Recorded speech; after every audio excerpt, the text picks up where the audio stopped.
Coach, how do you feel with the team right now? I mean, this is a great streak. You guys have won, 10 out of the last 13. So, what do you feel moving forward?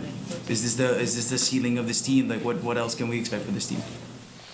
Well, I've liked this team all year. You know, we had some struggles early on, but it was really more about things just coming together. And the chemistry's been great right from the beginning of camp. The guys are all committed to each other. They care about each other. They care about winning. And we've just gotten healthy and found a good groove. And I think it took us a while, frankly, just to figure out our team. We were leaning on what we were 2 years ago when we won the championship early in the season, and that wasn't working. And I gave that a good long look.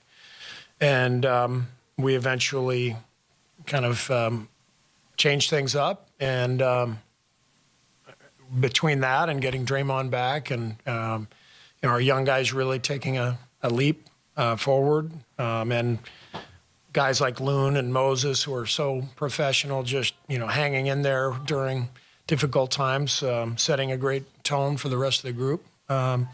We've got a good bit of momentum going, and we're just going to try to keep it going.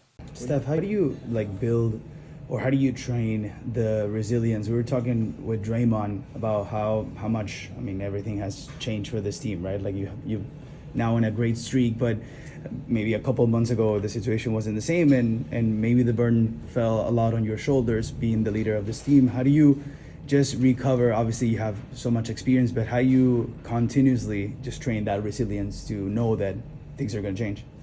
How you do, as Josh was saying, how you do anything is how you do everything, and preparation that you put in year after year after year get you ready for whatever the challenge of that particular season is.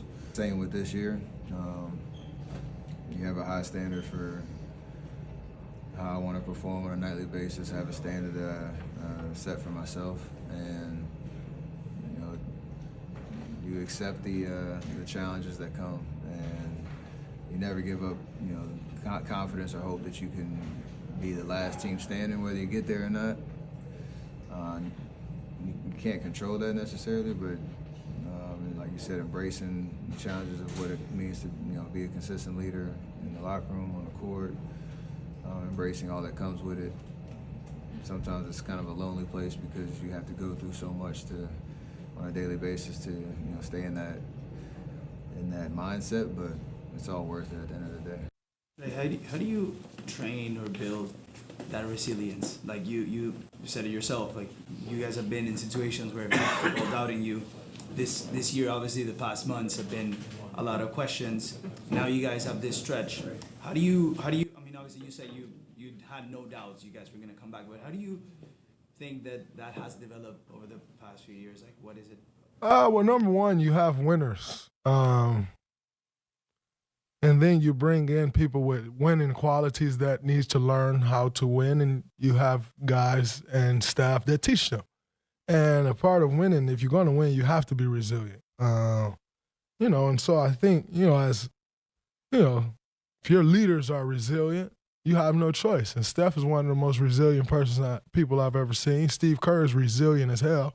And so I think, when you have that,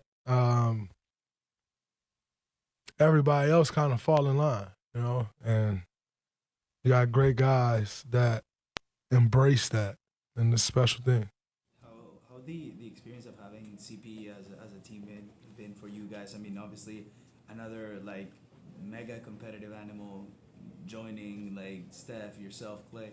How's that experience been for everybody? It's been incredible. We've competed against C for so many years, and to have him on this side as a teammate, learn from him, pick his brain, have his input. CP is a winner, knows how to win, and so just having that steady presence that he is on and off the court is huge for this team, and it's been a joy to have him here this year.